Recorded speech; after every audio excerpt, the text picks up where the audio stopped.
You know, I really do rock with y'all, like for real in real life. I'm gonna say it again. I rock with y'all for real in real life, because even though I was gone, Deidre and Evita was like, yes, please give me the recap and review, or your review of episodes 3 and 4.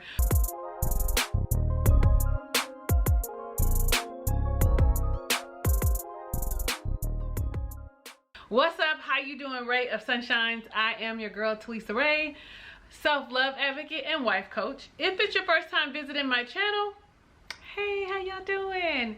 You should click the subscribe button and become a ray of sunshine.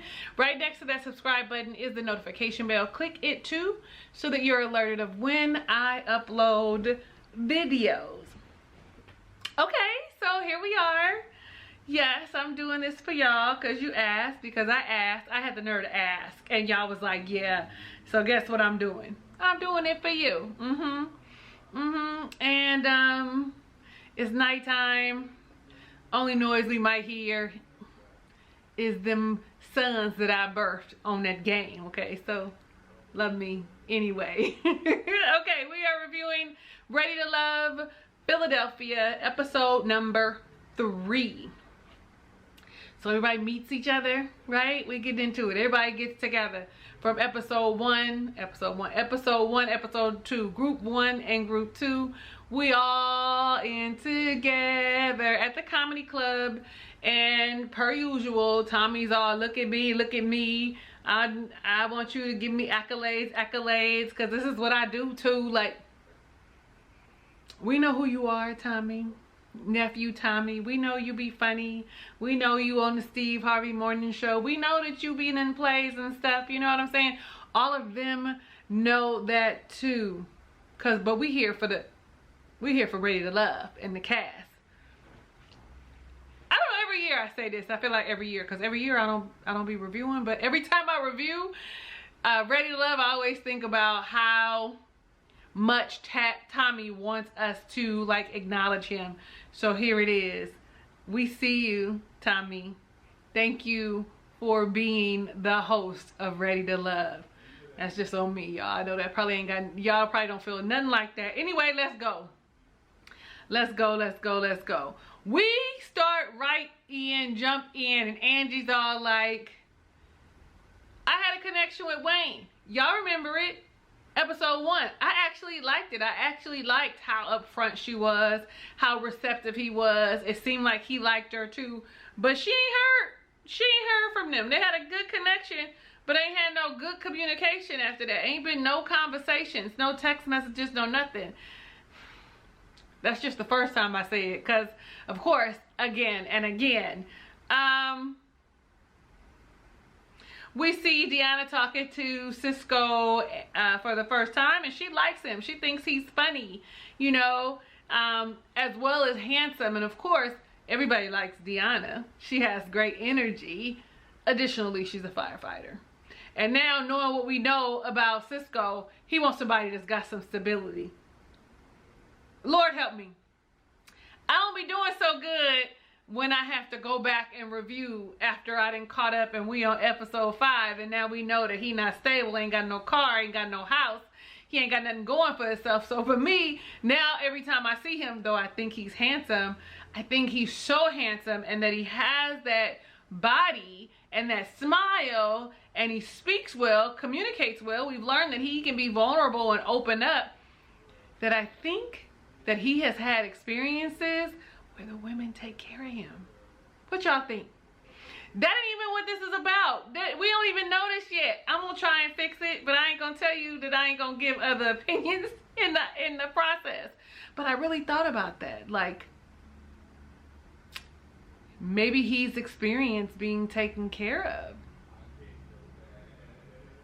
Anyway, watching Rocky, I know I said this and I still feel the same way. Rocky's a good person. Seems like she's got great energy, like she's being herself, but she's not making any connections. And this could be why. She's all like, are you a fuckboy? To Eddie. You just met him today. Like, that's the conversation you gonna have? And what about him says that? Is it because he too cool? Is it because he too handsome and he tall? Like, I don't think that that was really in her favor. Like, yeah. Then we see Tay meets Naeem, and he's sitting with Rose, and she discovers that he got 3 baby mamas and 5 kids, and it's a no for her, dog. Like, she was like, "Are you for real? Is this serious? Are you?" Yeah, she don't have no children, and he's attracted to her because she is beautiful and she does have great energy. But she did say, "You know what? I'm trying something new. I'm gonna open up. I'm gonna think differently." But normally it's a no. It's probably still a no. It's probably still a no because he is handsome, but it's probably still a no. I mean, we're learning a lot about him. I feel like he's a good person, but for her, I think it's still a no. You got 5 kids with 3 baby mamas. And somebody like me, I'm 48. I got 2 kids. I don't want to raise any more children, but you can have kids and they can have their mama and we can date and enjoy each other's company and grow. If we end up being committed, I would probably be the person who would be like, "Okay, well, I'll see you later while while the kids are here." I don't know. I can't even say that. But I feel like I'm over raising children. So I don't even think he's old enough for me anyway. Like, he's too young because I'm too old for him. Anyways, let me keep going. Shanice is sitting and talking with Cam, and this is the first time that we discover that marriage isn't really a priority for him. It's not something that he wants to do, but he's down for whatever as long as happiness comes, as long as happiness is in the midst of it. So if he's happy and loves you and it feels right, then he's gonna get married. Do y'all believe that to be true? Shanice is like, "Yeah, I need people who know that I want to be married and that they want to be married too." And I believe Shanice is the oldest person there. I think she's 42 and I think she's the oldest. Am I wrong? I can't remember. But I feel like she's the oldest, and so her requirement is gonna look a little bit different. Now, y'all remember in episode 2, where Sahara and Hussein seemed to have like a connection or whatever, and she still seems to like him, and he seems to like her? Or was that like, I like her because I'm just getting to know people? Because everybody seems to not like Sahara because she too animated, too urban, too much, too this, too that. She more like a homegirl, funny. But he says she's a real person and she's not faking it. So, and that she's full of confidence, and what he's looking for in a relationship is someone that is full of confidence, which is what he says she has, because she's being her authentic self, and that they build on friendship from there. So there's that. I don't know why I wrote this. Angie knows what she wants. She must have said something. She must have, I think that was just an observation I had made, because Angie is quick to say, "Is you calling me or nah? We going out or nah? I like you. You like me or nah?" Like, I feel like that's the energy she comes with. We see Wayne, and he's talking to Rose, and he's not doing a good job. He says, like, he wants to take things, and I write it down, take things in baby steps when it comes to relationships, which is fine, right? But you're all ready to love, and you only got 10 episodes or something like that to, like, meet people and really talk to them and make it to the end as the last 3 couples. So that's something to think about. Like, you have to, those baby steps require conversations. Like, how slow are we talking? I don't know. And neither does Rose. We see the 2 firefighters have a conversation. We see Deanna and Cam, and honestly, Deanna is straight up not into him. Straight up very direct and upfront about who she is and the type of people she likes, like, you're only 5'10", you're too short. She's probably about 5'10" without them heels, because she's about 6 feet right now. When you look at how tall she is and how shapely she is, she got a body, okay? She works out, she got a body. Her job requires that of her.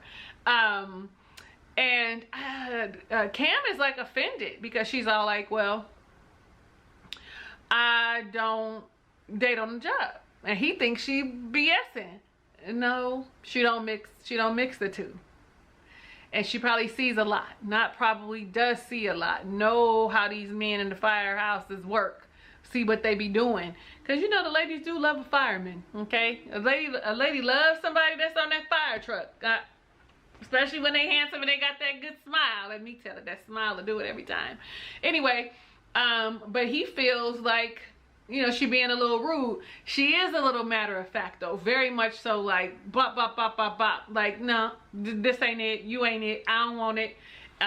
You ain't even tall enough for me to change my mind to even go on a date. Because he finds her attractive. She's a beautiful woman. So the girls are in charge this week. They the ones with all the power. They the ones that's gonna say somebody not ready to love. And the first date that we see is with I believe True is the one that set it up. And it's True, Naeem, Kiera, Shanice, and Hussein. I feel like somebody is missing. Naeem, Hussein, Shanice, Kiera, and Jay. Jay was there. There goes skating. Y'all know that's how I broke my wrist, right? Skating. There goes skating, and my heart was like, oh, I want to skate. Anybody who wants to know, yes, I will be skating again. As soon as I heal completely, I will be skating again. Anyway, so we see Naeem and True having a conversation. And it is killing me that Naeem is not replying to True because of the green bubbles.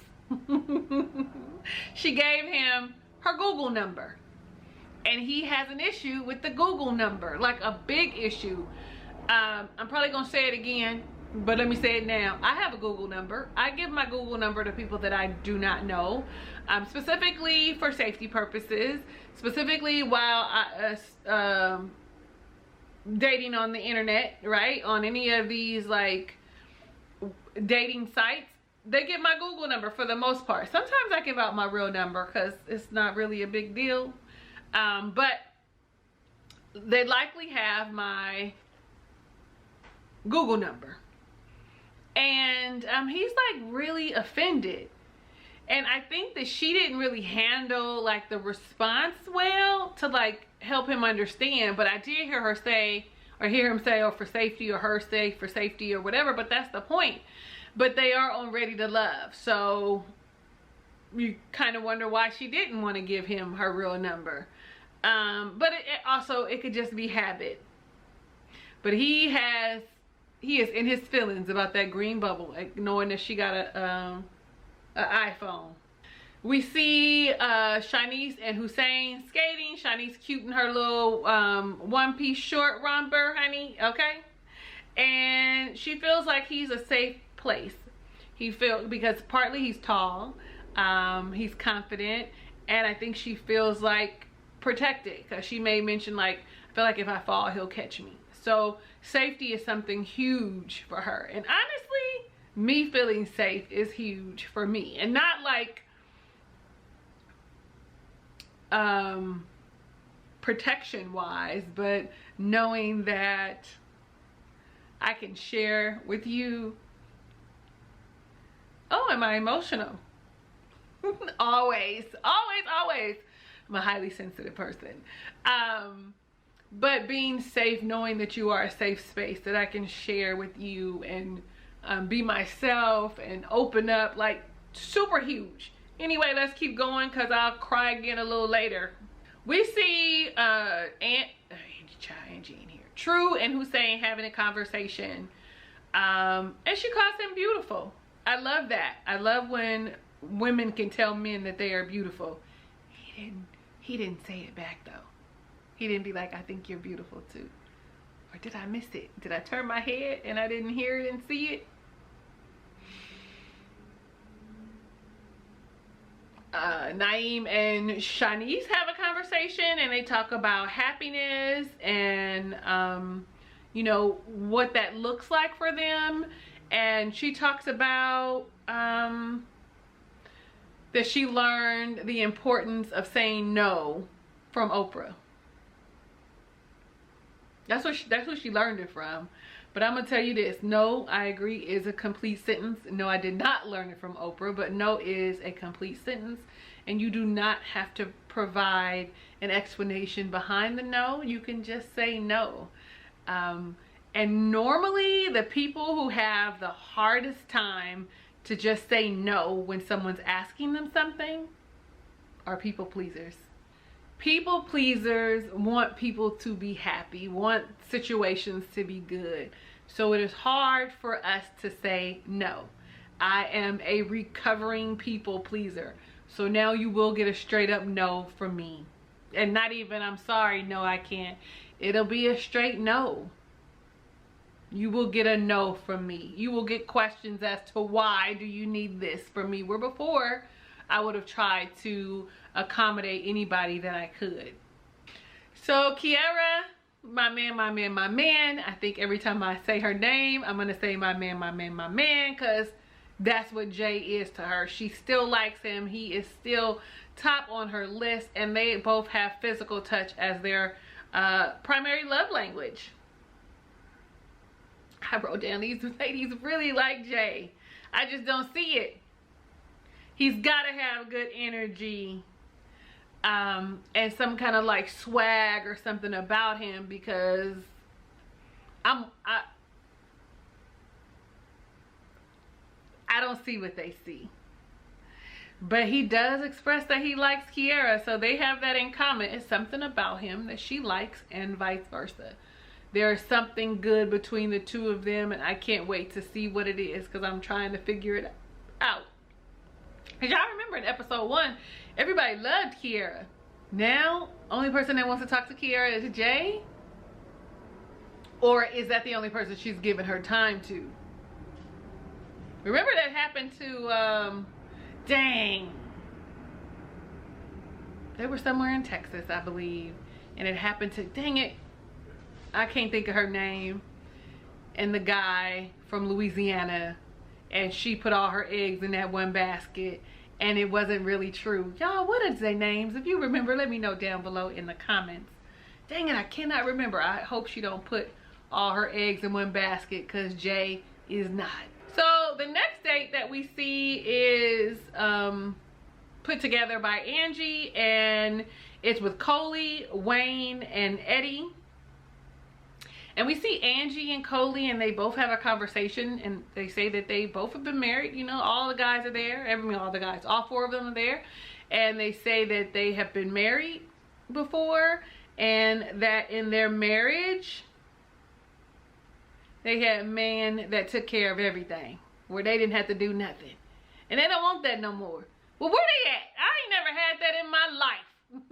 Not ever. Not in dating, not anything. Maybe it's part of my personality. Like, I don't give off damsel, and I'm not saying in distress, just damsel period. And so maybe that's the problem, because where they at? Hi, my name is Talisa Ray, and I am open, okay? Like, hey babe, like, where you at? Like,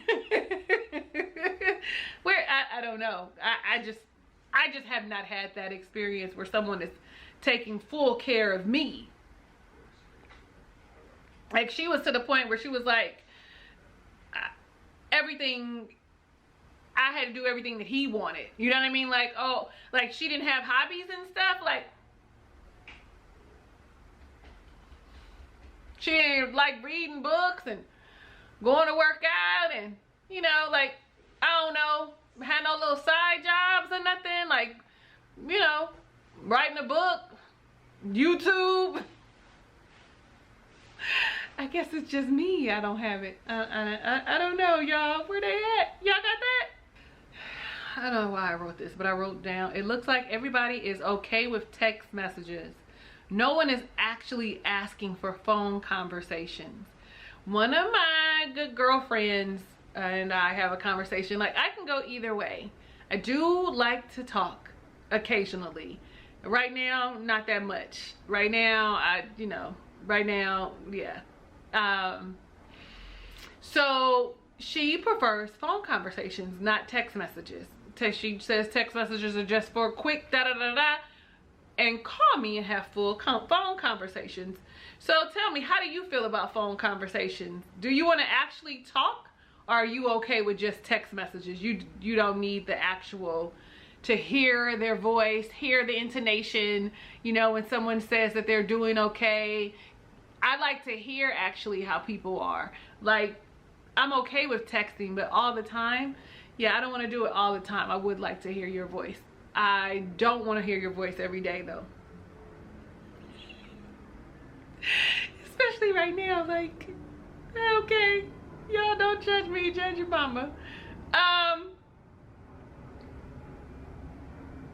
They asked Eddie what he wants in a relationship, and he says he wants his partner in crime, someone who is understanding, right? And we also learned that Wayne says that he journals and he has written down what he wants, and loyalty is the biggest quality. And this is when we actually get to see like a different version of Coley. Like, she is open and vulnerable. Now, I forgot how we got here, but she has a moment and she actually starts crying. Because that day was her brother's birthday. He passed away in the Philippines on a motorcycle accident, and she normally does something for him that's special on that day. And they were so sweet and very like open and comforting, and talked about it with her. And she says the reason she has a connection with Eddie is because he lost his dad, and he lost his dad when he was 7. But Eddie tells, you know, her, you're making him proud now. They toasted him, and I really think that they are good people, good people sympathizing with her. So they get ready to go, and I really actually like that Angie wanted to have a conversation with Wayne by himself to ask him, why have you not called me? Why have we not had a conversation? She actually reached out to him, and he did not respond because he was busy doing whatever, working, whatever. I can't even remember. But baby, come to find out, he also has Coley's number and wasn't talking to Coley either, had not reached out and talked to her. And you know what was disappointing was the fact that he was like, I wrote down, I had to look at it. He was not really happy with the fact that she's direct about the things that she desires, meaning call me, talk to me, you know, connect with me. You know, this week is the week that you could be out. That he wants to do things at his pace. And I get that. I get wanting to move at your pace. But sir, you are on Ready to Love, and Ready to Love requires communication in a short period of time. Oh, I'm still talking. We ain't even talked about the next one, which was the pottery date with Rocky, Tay, Rose, Fritz, Cam, and Khalil. This date was arranged by Rocky. Tay and Fritz have a little flirting thing happening. I'm all like, I don't really think that they match. Let's see. And we see her and Khalil have a conversation. Now, Khalil is my favorite. Khalil has become my favorite gentleman on here. I don't know, something about Khalil that I do like, but he does have a nice smile. Everybody likes Tay because she has really great energy. And they talk about, like, he says that communication is high on his level. Or maybe she said it, but it's high on both of them. And he asks, how do you handle negative situations if something negative is happening? And she says, I need a pause. I'm not gonna lie. I may need a second. I may need to pause. Because honestly, if you say whatever come out your mouth, it may be how you feel in the moment, but you might regret it later. You know, that initial reaction may not always be the best response. And for me, I do sometimes need to take a moment and be like, okay, I receive it. Let me process it and come back. That's something that I've learned in the last 5 years, that it's important for me to just take a moment if I need it. My brother, however, he's all like, I need to have the conversation now. I need to talk now. And what I found is there are a lot of men that feel that way. But for me, so that I don't be ugly and say just some sideways, crazy, nonsense bullshit that'll have us going back and forth, it's more for me than it is for you. I hear you. I hear what you're saying. Let me think about it. Can I have a few moments, especially if it's something that's like triggering and hurtful. Anyway, but if Khalil was 10 years older, I'd be like, slide up in my DMs, but he only 31. That's just too close to Royal. Royal's 29. He just made 29 this month, so that's too close to his age. Child, I'm too young. Fritz and Rocky have a conversation, and Rocky says he's a mama's boy, and he don't care what people say about it. I mean, I think I really appreciate the fact that he understands the importance of having a relationship with his mother. And I'm hoping that he's really not a mama's boy, where if you get married that you are no longer, my mama take precedence over you, because when we get married, it's us, right? I'm now your top priority. So I don't know. His birthday is in 2 days, and he said he gonna invite her to a party. I wish we could have saw that party, because he's like, his ankle's already in. And at this point, after seeing episode 5 and coming back to this is where, including the stuff with Sahara, this is where, I want to say Sahara in the next episode, but this is where you're like, oh, he really wasn't serious. He was just flirting and saying what felt good, because he said that some flirting stuff with Tay, some flirting stuff with Rocky. I got my ankle in already. So for what, sir? What is your ankle in for? Now listen, we see Tay and Cam have a conversation, and I was actually a little turned off by the way he presented what he was saying, that he's masculine and he wants a feminine woman. We get that, because most women want masculine men, or men that are present themselves as providers and planners, right? But I think the way he said it was a total turn off to Tay, and it kind of had me looking sideways, because he was like, I understand that you got to be in charge and the boss babe, like at work and outside, but when you get home, I need you to know who's in charge. I need you to know who's in control. Now, I've said this many, many times, and I'm gonna say it again. I would love to be able to come in the house and release, well, I'm fully remote, so I work from home, but after work, be able to release all the I'm in charge shit, like, and relax and know that my person is taking, that I can trust that they have everything under control. Like, that would be amazing, but I don't have that. And I want to say that a lot of women could appreciate that. Being able to be, that my house is safe and this is comfortable and I can relax because there's someone else and I don't have to be in control. It's just the way that he said it. I don't know. Show me. I mean, like, I don't know. It was just the way that he said it. And then he tells her that he's been a firefighter. I don't know if it was 1 or for 5 years or whatever, but we had just heard from Deanna that he was just a firefighter for a month. Am I tripping? Am I remembering that wrong? Y'all let me know down below in the comments. I feel like I'm missing it, but I'm gonna tell you one thing's for sure, 2 things for certain. Tay ain't feeling him. Not even a little bit. So the ladies meet up for their the Tommy's vault. It's the first time that we go into the vault, and honey, he says this is a safe space.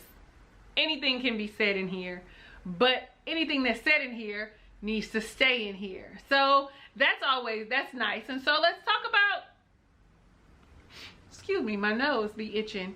Let's talk about who has some connections, okay? So Angie and Coley are feeling Eddie. Rose and Rocky have a thing they like with Khalil. Kiara's connection is with Jay, my man. Zahara and Shanice both have a thing for Hussein, and it feels like something, he feels like someone true. But Shanice went on to share that he feels safe to her, that he was very supportive for her. And baby, if she ain't telling the truth, like these people are being vulnerable and open and honest this season, I feel like. She said we need that. We don't always get that. And coming from where she came from, so her life has been, you know, not its best. That she has been homeless before and she's been broke twice. And he gives her the feeling of safety and support, which is huge. And the whole room is in tears. The whole room can understand. I'm sure there was more added. You know how they just give us bits and pieces. But let's talk about who's on the bottom. Rocky says Eddie is on the bottom because, you know, she feels like he's a fuckboy. Rose, Angie, and Coley have Wayne on the bottom.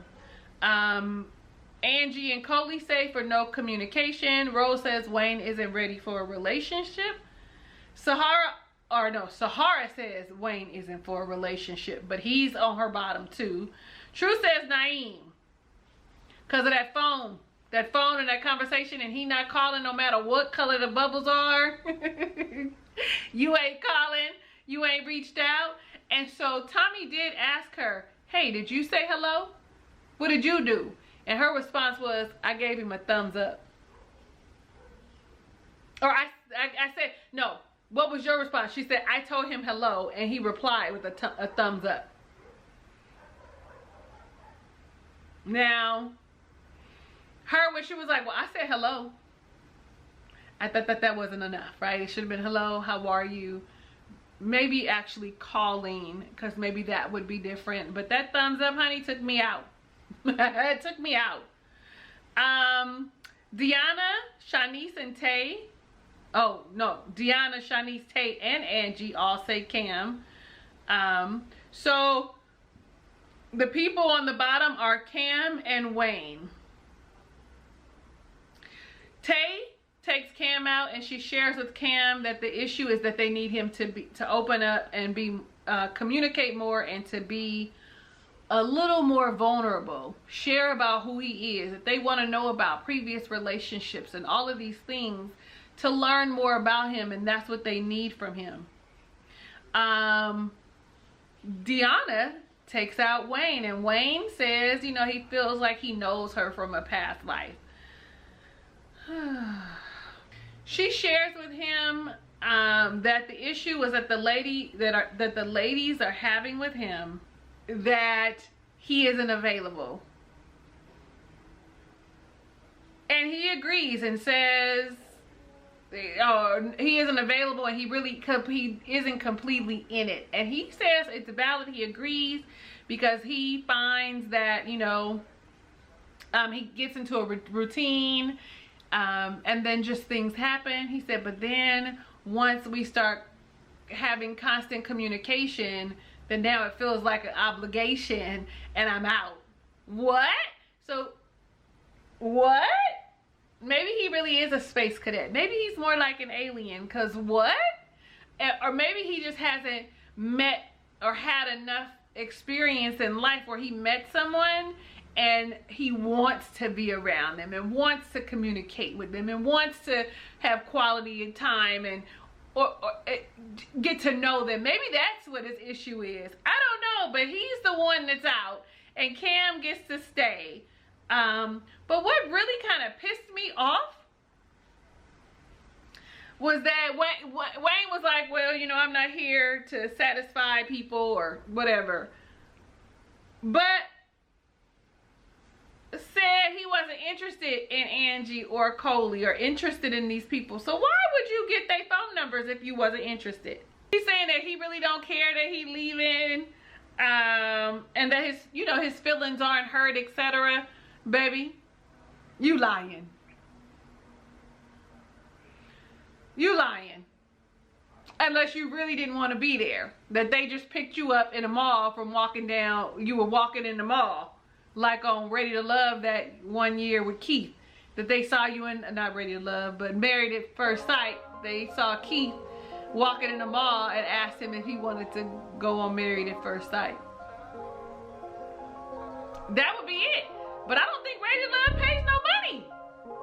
Do they pay money? I keep asking y'all that. Nobody responds, so I'm asking again. Anyway, y'all let me know what y'all thought about this episode down below in the comments. I am your girl, Talisa Ray. Thank you so much for watching my review of Ready to Love Philadelphia, episode number 3. If this is your first time visiting my channel, go ahead and click the subscribe button and become a ray of sunshine.